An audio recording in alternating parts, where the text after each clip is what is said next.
Welcome to the MEND, a podcast sponsored through the Center for Crime Victim Services here in Vermont.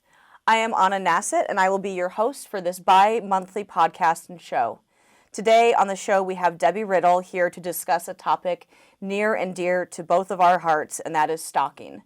January is Stalking Awareness Month, and we thought this was a good time to look closer at this crime and how people can raise awareness. The show was created to take a deeper look at services, organizations, and concepts for victims and survivors of crime and those who work with them. We want to acknowledge the healing process and provide resources not only in our state of Vermont, but throughout the country that could benefit victims of crime as they begin to mend. As your host, I myself am a victim and survivor of crime, and that would be specifically stalking. And my healing process and how I navigate the world is an ongoing and ever-evolving process. I went for years from hiding myself and my trauma to standing up and speaking out against crime, and I travel and speak to victim service providers. I always share some of the services and resources I have used to mend myself and investigate all sorts of other services and topics that I can share with you. Our hope with this show is that everyone who has been a victim of crime knows that they are not alone as they mend, and that those who are around them understand the complexities of crimes better. As always, I want to begin with a trigger warning. Our goal is to create a safe place to discuss topics of healing, but with that in mind, we may occasionally hear a story related to crime, discuss our mental health, or other sensitive subject matter. We urge you to care for yourself and listen at your own discretion. Today, I am beyond honored and humbled to have Debbie Riddle appearing by phone. I consider Debbie a dear friend, though we have never met. She is a champion and trailblazer on stalking awareness and started National Stalking Awareness Month 16 years ago after stalking affected her family in the most tragic of ways. Like myself, Debbie travels all over and speaks to organizations trying to create a culture of awareness and change. I first knew of Debbie years ago when I was trying to learn about my own situation of being stalked. The work and voice she has created out of tragedy is profound, and I will freely admit that I'm a bit starstruck to have her here today and may occasionally get choked up in this interview because it hits very close to home to me. So, Debbie, thank you so much for being here on the show today. I would love to start by getting to know you a little bit better. Could you share with our listeners a bit about your history and how you found yourself as an advocate and spokesperson on stalking? Absolutely. Well, thank you for thinking of me. I can't be more overjoyed that we did connect, obviously, in the most tragic of ways, but I'm always looking for those advocates and positive people in this world, especially as I go about my own healing. So my family story, I was stalked in college, and going through that, there wasn't very many resources on campus, and shortly after I graduated, I had run into a police officer who was a good friend and was explaining my situation, and, he said to me, "You know what's happening to you?" And I said, "No." He said, "Well, you're being stalked." So I said, "All right, how do I get this person to stop the behavior?" And he said, go to the police office, go to a police officer and file a restraining order of protection. And it worked like a charm. So, about 10 years after that, my youngest sister, Peggy, was involved in a very abusive relationship. And this relationship had gone on for 3 years. I had watched it unfold in front of my eyes. As an older sister, you try to offer advice and words of caution, but you can only do so much. I mean, she was 30-some years old and starting her career. She was out in Albuquerque, New Mexico, and like me, had met her abuser/stalker on the college campus. So, Peggy's case was a little different. She left the relationship, and he stalked her relentlessly for a year. She did everything that she could to protect herself, working with the criminal justice system, filing police reports, filing stalking charges, getting an order of protection. She moved out of Albuquerque, New Mexico, out to Turlock, California, And at this time, Patrick didn't know where she was at, and he was at free will to go about the country, continue hunting her down. And January 18th of 2003, he found her out in Turlock and shot and killed her, turned the gun on himself and killed himself. And when that news was relayed to me via the police department of my hometown, Poland, Ohio, I knew something had to change. And in those days of sadness and desperation, I didn't know what that was. I mean, grief is so overpowering that it can lead you to do some pretty bad, destructive behaviors, to become a very hateful and bitter person with the world. And I felt that wasn't really the road that I wanted to go on, and I wanted to do something more positive. And like I said, in those early days, I didn't really know what that looked like. Absolutely. Well, and you've gone on to do tremendously positive things. And thank you for sharing about your sister and about Peggy. And I will certainly be thinking of her and honoring her on the 18th of this month. You have made such a huge difference in the awareness of stalking and the work you have done out of the loss of your sister. It's saved countless lives. It's saved my life, and that's really profound. How were you able to shift from that grief and anger to being a change maker? Really, it's a very funny story, and I'll toss some humor in there. Is that, like I said, I didn't know what I wanted to do. I was, looking at different police departments across the United States, looking to see if they had anything about stalking. I didn't know how this worked. I had people say, why didn't she go to a domestic violence center, a domestic violence shelter? And I thought, I never put her in that group. She wasn't a domestic violence victim. She was a stalking victim. So I'm looking at that word and that crime in particular. And one morning, when my 2-year-old left the room, I turned off Nick Jr. and the Today Show was on. And at that very moment, Tracy Baum, who is the director of the Stalking Resource Center in Washington, D.C., was reporting on a stalking crime where a woman had been stalked by an ex when he had put a GPS on her car. And I thought, I need to get in touch with Tracy. And I reached out to her. I sent her a very long email, very detailed about what had happened to Peggy. Tracy called me back after receiving the email. We talked for quite a while. And at the end of the conversation, I said, how do we get funding for law enforcement to have a dedicated officer, a dedicated department to deal with these stalking victims? And, after that conversation and her sharing this a few days later with Lifetime Television, they were interested in some stories. They had heard Peggy's story. And you see this snowball effect. And it really encompasses all that's good in the world. All these amazing people came together, and it really wasn't until we went to Washington, D.C. in July of 2003. Peggy's boyfriend, Mark, and I were able to testify at Congress and talk about Peggy's story and bring stalking to the forefront.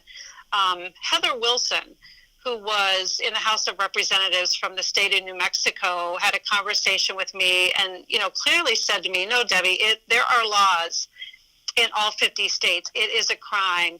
I think what we need to do here is educate. And that was a turning point for me when I thought, this is where Peggy's story is going to come to light with many people. It will resonate with law enforcement. It will resonate with victims advocates, but it's also going to resonate with victims, because if victims don't know what's happening to them and they can't identify and articulate that what's happening to them is stalking, they may never, ever go and report it. And I'm not just talking about going to a police department. They might not even confide in a friend or a counselor or someone on campus or someone at school. So that for me was the turning point. And that's where I thought, as painful as it is to keep telling Peggy's story over and over again, that this story is actually going to be a lifesaver to many people out there. And it has proven over the years. even as they use the video in law enforcement training, how many lives it has saved. Absolutely. It's tremendous. And I mean, I think I've found that as well, of using my story, is realizing that, yeah, it is painful to share it and to share all of those things that were lost and everything else, but there's power in it, and if it saves lives, then I will keep telling it till I'm blue in the face. Yeah, I think that you and I are both in the same line of thinking with that. What was it like to see this month become a reality? This thing that you were, working on and maybe not even knowing what you were doing, but to seeing that become a reality. How was that? What was that feeling like for you? It was, to see National Stalking Awareness Month rolling into its 16th year is, it is bittersweet. I love it because I see it pick up momentum every year when I go to, different college campuses and speak. All the activities that these campuses are holding, and I look at all the social media posts, and it's insane how far we have traveled. I mean, the first year was just, let's do a little bit of social media posts. Let's talk about, the roll call video. These are some things that we want to address during National Stalking Awareness Month. So, we came from just a few pages of content to this explosion, this big awareness campaign. And, I see it everywhere. I see law enforcement talking about stalking in the month of January. I see college campuses. I see schools. I've got a request from a high school to come and talk about Peggy's case. So it's crazy to see how far it's come. But like I said, it's bittersweet because I look back on that and think, my God, my sister has been gone for that long. And that's the bitter part of it. Yeah, absolutely. Like, there's this joy in what we're creating, but it's birthed from such loss, and that's really, really hard. Absolutely. So, Debbie, stalking has profoundly changed both of our lives in every way possible. I think it would be helpful for our listeners to discuss what stalking is and the effect it has on both of our lives.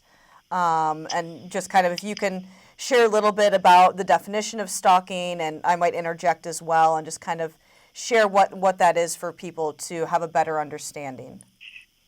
Yeah, so, so the definition of stalking, can't even, you think that I speak if you have it in front of you, go ahead and recite it. You would think that I would know this without a PowerPoint presentation in front of me.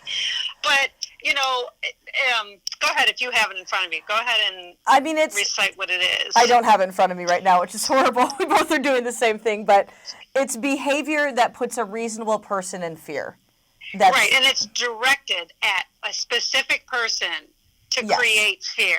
And that last side, those two things, specific person, creating fear, is what makes the behavior stalking. And we talk about, and I'm sure you do when you present, and when I give presentations and talk to people, things that might seem benign or harmless to you or I are absolutely frightening to the victim. Yes. And when you're talking to a victim or listening to a victim, you gotta read between the lines, because oftentimes, and this example has been given over and over by many people that talk about stalking, we think of flowers as the gift of love or gratitude or affection or passion. And, when a woman receives flowers and she's frightened and her girlfriends are standing around going, oh my God, he's such a nice guy. Why are you upset with him? Why haven't you talked to him? And, you have to consider what the victim is going through, because maybe what the victim was told at one point is, the day you come home to a dozen red roses is the night I'm going to slit your throat. Yep. So, there's all of these things that we have to think about in stalking, but the prime thing that is the takeaway is fear, inducing fear, to perpetually harass, stalk, track, hunt down that person, to make them live in fear for the rest of their lives. Because even when the stalking stops, the trauma doesn't leave. Nope. No, it does not. Preaching to the choir. Yeah, and I think, I mean, and it can be done in such a myriad of ways. It can be done through social media. It can be done by monitoring somebody, by putting a tracking device on their car or in their phone or computer. I mean, there's so many different ways in which the perpetrator is able to commit this crime. And I mean, for me, one of the things is like over all these years, the offender used to be at the grocery store a lot. And he was supposed to leave if I went into the grocery store because I had a protection order. Well, he wouldn't. He would, go hide behind displays and stuff like that. So it became almost impossible for me to go grocery shopping because it was so scary. And my friends couldn't understand this, like why I would go to the grocery store at the most weird hours and just all the protocol I had into place. And so it was this very normal activity we need to do became such a place of fear. And I mean, that's just another example of like, receiving flowers that you didn't want, or these different things that seem, like you said, very benign to anybody else, but are very profound and traumatizing to the victim. Right. And that's why I think, a lot of times we talk about bystander intervention, about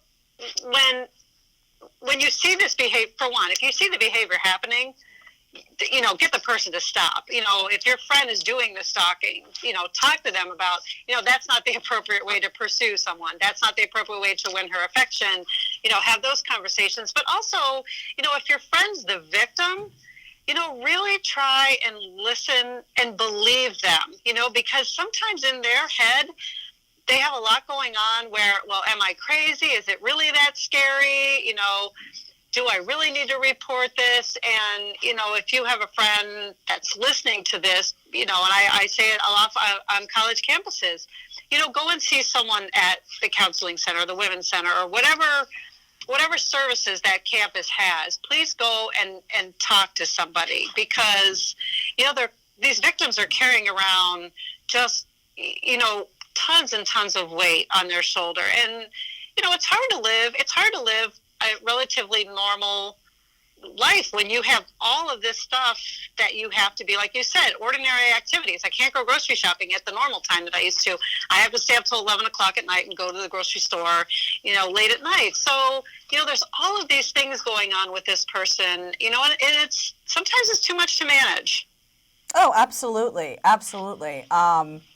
Yeah, if you, like, even now, I mean, even since I've had justice, for those listeners who don't know, I just went through a trial last year, and the offender was convicted of stalking and is in prison now. So even though I have justice, it doesn't change that trauma, and it's still hard for me to go grocery shopping. He lives 3,000 miles away, and it is still challenging for me to go grocery shopping or to take a walk alone or do all of these things that seem very normal. And I'm supposed to just get back to doing them normally now that I have justice, but it doesn't actually work that way. It doesn't. Like, I can speak from my perspective as a victim, how it's affected my life. But, I mean, you are a victim of stalking, too, because your sister lost her life to it. And can you speak to some of the effects that it has had on your life? And you were also a victim of stalking in college, so you understand that side as well. Oh, yeah, and I understand what that fear is like. And I'm telling you, even though that was, long time ago, if there's somebody that looks like him, I will definitely do a double take. And I have seen, this is my stalker, now I have seen men that look like the man that killed Peggy, and I have frozen my tracks staring at them thinking, you look exactly like the guy that killed my sister. Yep. And there's some things that I'm really cautious with my kids, at things that they do, information I give out. One of the things, the way that Patrick ended up finding Peggy is he cornered a UPS driver, and at the end of the day, the UPS driver caved and gave him Peggy's address. But on the other hand, Patrick was really good. He was posing as a private investigator. He, said, I just need to get a hold of this woman. I need to collect some money from her. It's not that big a deal. I'm really cautious now. Like I had said to my neighbor, if somebody drove down the street and said, hey, do you know where Sue lives? Instead of saying, oh, yeah, Sue lives right over there. I second guess myself on that stuff now because, of what happened to Peggy. So there's a lot of things that go into my mind when I'm looking at people, analyzing people. When my girls are dating or going out with someone, all I want to do is background check them. Absolutely. I background check everyone I go on a date with. Are you kidding me? Or even become friends with, Yes. Like I'm always, if people ask me a question, I'm like, what's your motive? There's an extra few layers of security around me that weren't there, 16, 17 years ago. Yeah, absolutely. Yeah, I think our ability to live a relatively quote unquote normal, carefree life is taken away and will never come back. No. And yeah, I mean, I do the same thing. Like, I'm in a great relationship now, but before that, yes, I would background check anybody I went on a date with. And, I just do so many different things to make sure that this is not a situation that's going to happen to me again. Right. Because you don't know. And, especially for me with the randomness of not knowing the offender and having no relationship with him, it's just so scary to be like, this could just, one day something changes your life forever. Right. Yeah. So today on the MEND, I have Debbie Riddle, the founder of National Stalking Awareness Month. As many listeners know, I am an ongoing victim of stalking for the last 8 to 11 years. And as I just said, the offender was just convicted and sentenced to 10 years in prison. Debbie, you were one of the first people I texted when I found out that he was sentenced to the maximum. And you have worked so hard to help people such as myself. And I'm curious, looking back at your work on stalking, what your reaction was to this landmark victory. Because to our knowledge, no one's been sentenced for this long just for the crime of stalking without there being another crime tacked along with it. So how do you see something like this and, coming out of that bittersweet place of the loss of your sister, but how do you see a future for all victims of stalking, that more will be able to get these sentences and this freedom? Well, your case was the blue ribbon, the best in show, the big trophy on the case, because in all of the years of doing it, that was the biggest victory I have ever heard of. I mean, there might have been other little small ones, but nothing like what this judge did for you. And for me, that was a bit of peace for Peggy, thinking, oh my God, Peggy, this is finally working. Justice has finally been served. And I would like to see this happen, obviously, in a perfect world, for every one of these stalking cases that came across, a judge's bench, for the maximum amount of conviction that they can give. I hate to see these cases go into court and get dumbed down and watered down and move from stalking to just harassment, and the offender walks free. I've had enough of that, and that's why I continue to do what I do, so people continue to hear stories like mine, and especially like yours. I hope that judge in your case becomes a prime example to our criminal justice system, because it's about time to start siding with the victims in court and not the criminals. Absolutely. I could not agree more, and you definitely got me choked up here. But yeah, I mean, I think, not to get too into my case, but to hear the victim-centered language through the prosecuting attorneys, through the judge, through everyone, was really phenomenal. And I keep doing this work because I shouldn't be the exception. I should be the standard. This is what everyone should be getting, is that justice and freedom. And, I just keep calling, since it's the new year and it's 2020, I just keep calling this my decade of freedom. And I'm really excited to see what I can do with that and to get freedom for others, because there has to be. I should not be alive, and so many people in my situation are not. And we have to stop that. And it's sad that you're a rarity. People will say, oh, do you know any other, stalking victims? And I'm like, here's the problem with stalking victims that are, you want them to tell their story. A large portion of stalking victims are homicide victims and can no longer speak for themselves. The other portion of stalking victims, and I have met many cannot tell their story. They are so traumatized. I met a woman who works in a prison who came up to me afterwards and said that she had been stalked. This was probably about 6 years prior to me meeting her. And she got choked up and started to cry. And she said, I still, even though you're standing here and you just told your entire story, I still can't tell it. Yes, every time I speak, I have that same thing happen. And it's people who are working in the victim service field, and they're coming up to me saying, this is what I've gone through. And I don't know, I think maybe for myself, I know when I decided to start speaking, because I'd been so quiet and so isolated and so hidden, it gave me this freedom to just be myself in a different way. And you could breathe again. Yeah, and to breathe again.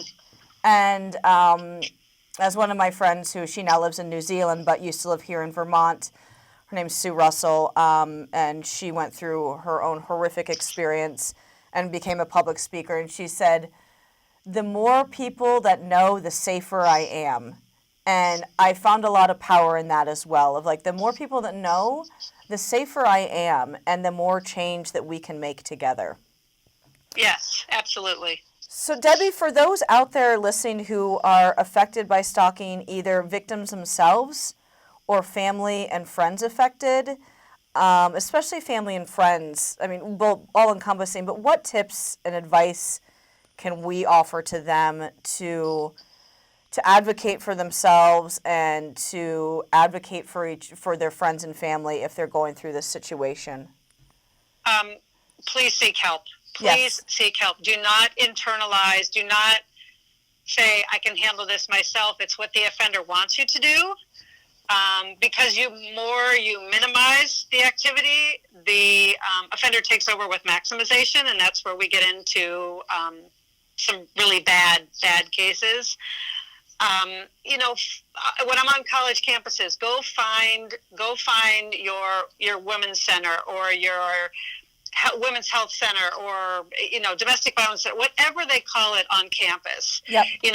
Find out who they are. And I often talk to even freshmen or kids that are like juniors and seniors in high school. When you go on to college, go to freshman orientation. Learn all the services that your campus has. So if you need them, you can utilize them. Learn where, the campus police is, the town you're in.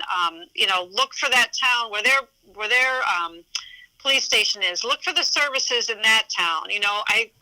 I think the court victims advocates are a wonderful asset. I wish it was something that had been offered to Peggy. Yes. Peggy filed for stalking charges and she was left to fend for herself. So there was nobody to walk her through the system and be her guide and be her voice. So, I would say definitely seek these support systems out in your community. I don't do that work. I'm not a court victims advocate. I'm not equipped to do that.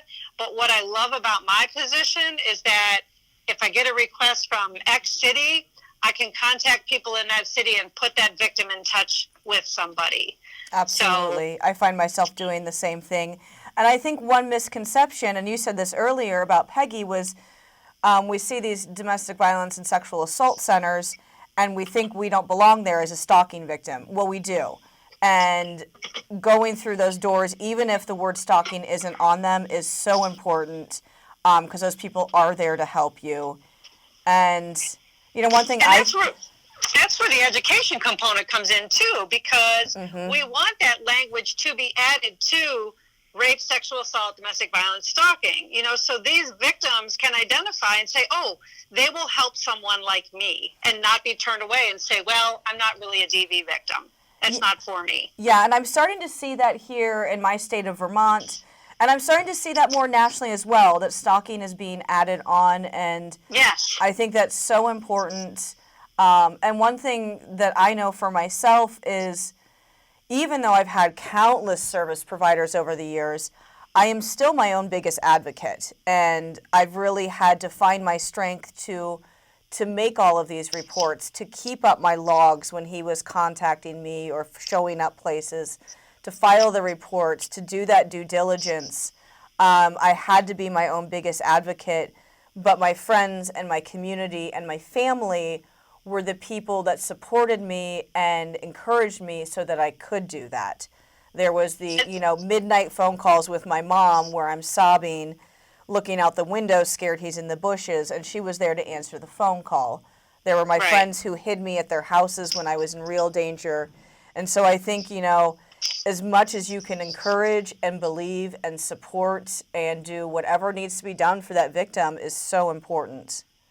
And you brought up a really, really good point. Logging, keeping track of, and it's one of the best tools that you can give a stalking victim. How do I track this ongoing incessant behavior? Get a stalking log, and here's what you do. And stalkingawareness.org, Spark, actually, I think houses a stalking log. So they do. Date, time, incident. If I talk to an officer, what was his name? What's his badge number?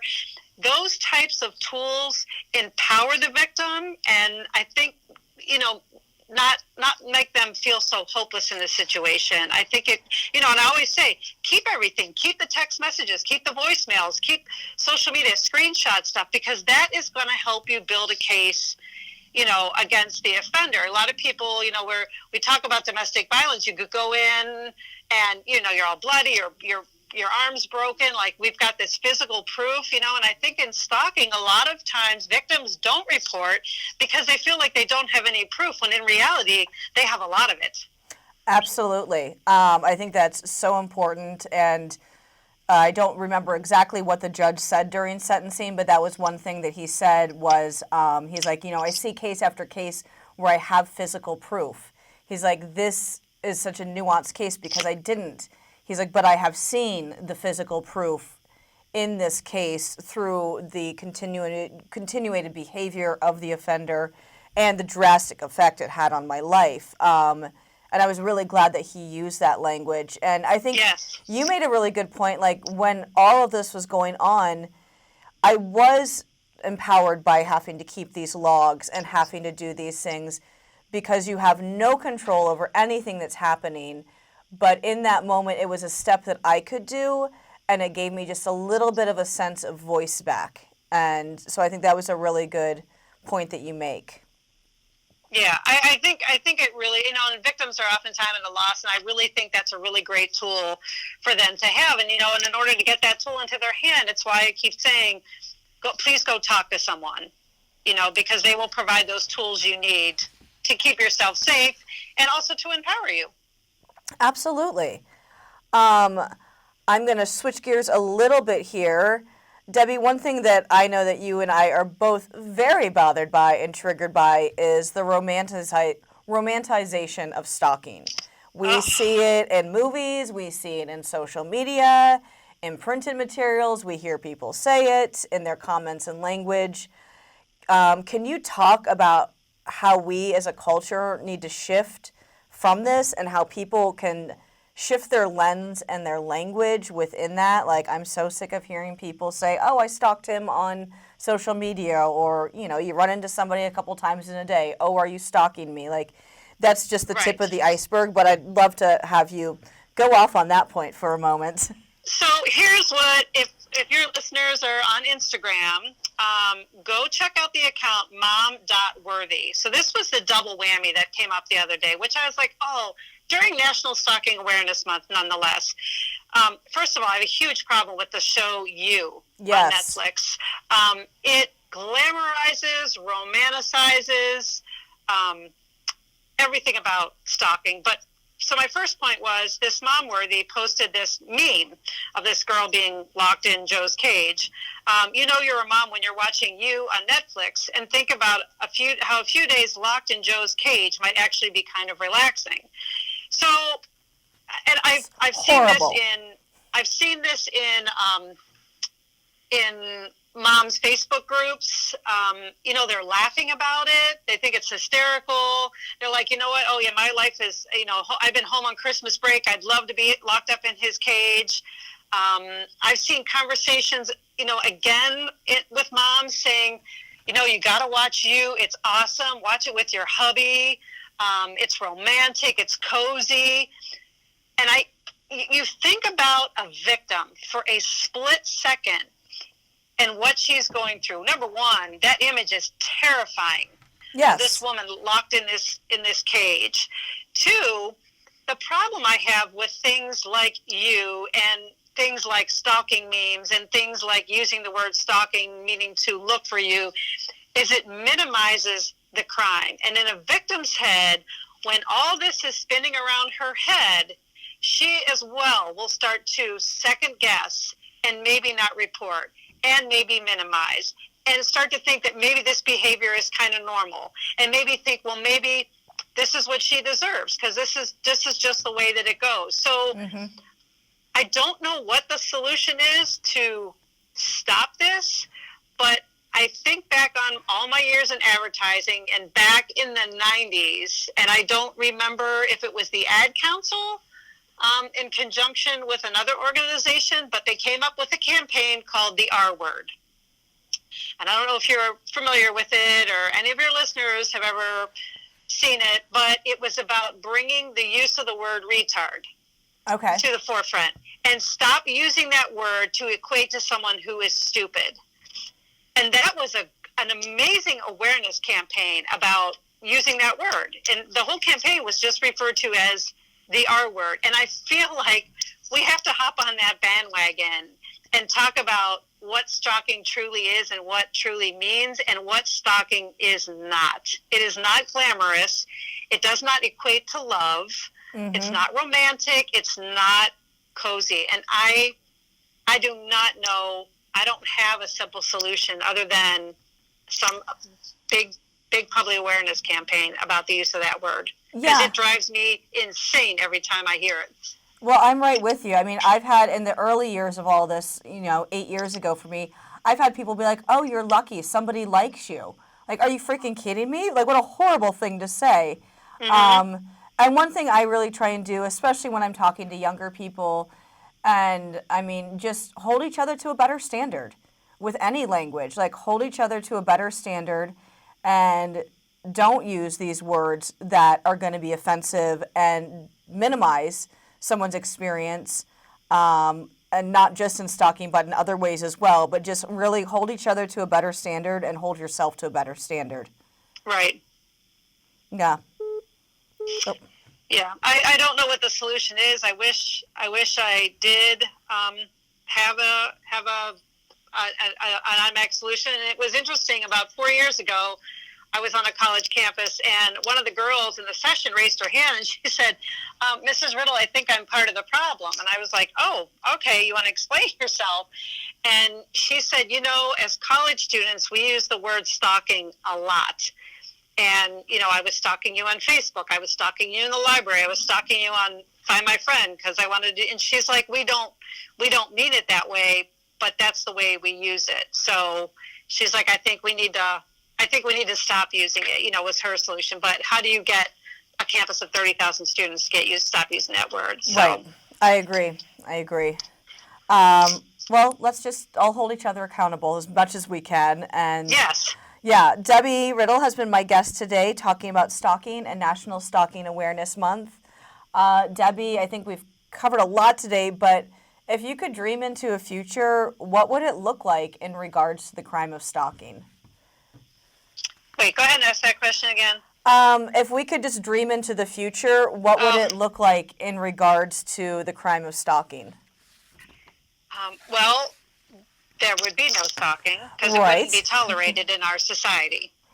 I wish it was up there with, and I hate to say this, murder. I mean, we don't tolerate that. You kill someone, you go to jail. I mean, stalking is so far from that. But on the flip side of the coin, if we can start with these younger generations and start having the conversations about what a healthy relationship is and what a healthy relationship is not. Sending someone 200 texts a day is not a healthy relationship. Calling your partner while they're at a party and you're at home, incessantly throughout the night, that's not affectionate. That's not love. That's not romantic. That's borderline stalking and being possessive and, all those behaviors that you don't want these kids to learn. And I see these things happening younger and younger, especially with technology. Mm-hmm. Kids having phones and being able to keep in touch with people 24/7. But I also think that there's a lot of education that needs to be done, and I think it needs to start at a younger age. I couldn't agree more. It has to start at a younger age in schools, and I'm lucky to know some people who are doing phenomenal work within prevention and bystander awareness and just teaching what a healthy relationship is. It's so important to not only, to stop this crime on both ends, that it's not just that we're looking at the offender and how can we raise better citizens who aren't going to behave this way. Exactly. Debbie, you have given us a wealth of information today. Are there any points that you feel like we've really left out? Oh, we covered all my favorites. Oh, good. But I definitely, people always say, what's one thing that you really want to hit home? I pray for these victims. I want them to come to terms with what is happening to them, and I want them to seek help. Yes. And we're here for you. Yes, and don't write it off. If it feels like a big deal, and in your gut it feels like it's wrong. You can't say anything better than trust your gut, because that's why we call it your gut instinct. And if you feel something it's off, it probably is. And if you're not ready to go to police, or you don't know a counselor or a women's center, talk to a friend. Talk to a few friends. Talk to your parents. But don't take this journey alone. It's not a safe place to be. I couldn't agree more. I think that's really, really good. And I know that we have both been very fortunate to have people with us along this journey. And that's made it so much easier to navigate in so many ways. Debbie Riddle, it has been an honor to have you here today. When I look back at my own experience with the crime of stalking, I think of countless people that have stood by me along the way. They are the reason I am alive today, and I add you to that list. As I said earlier, the work you've done has saved so many lives, and mine is one of them, so thank you from the bottom of my heart. I look forward to standing with you for years to come, arm in arm, as we continue to create awareness and safety for all victims of stalking. If you would like to learn more about Debbie Riddle, you can visit her website, stalkingmuststop.org. For more information on stalking, you can also visit stalkingawareness.org. And that is the Stalking Prevention Awareness Center. I like to close each show with a positive, little sentence or message. So if you could share one, just positive sentence for our listeners, what would that be, Debbie? I think really in talking to you, Anna, this is my sister's work, because there is no way without Peggy that you and I would have ever connected. And for that, I'm grateful. Thank you. Thank you so much for that. And as sad as that is, it's very true. And I'm very grateful to have you in my life. So that does it for us this week, my friends. I'm going to go quietly sob for the rest of the day. Thank you again, Debbie, for joining us. If you have any ideas or questions for the show, I'd love to hear from you. You can contact me at anna@standupresources.com. I'm your host, Anna Nasset, and I look forward to sharing more with you here on the MEND. Thank you and be well.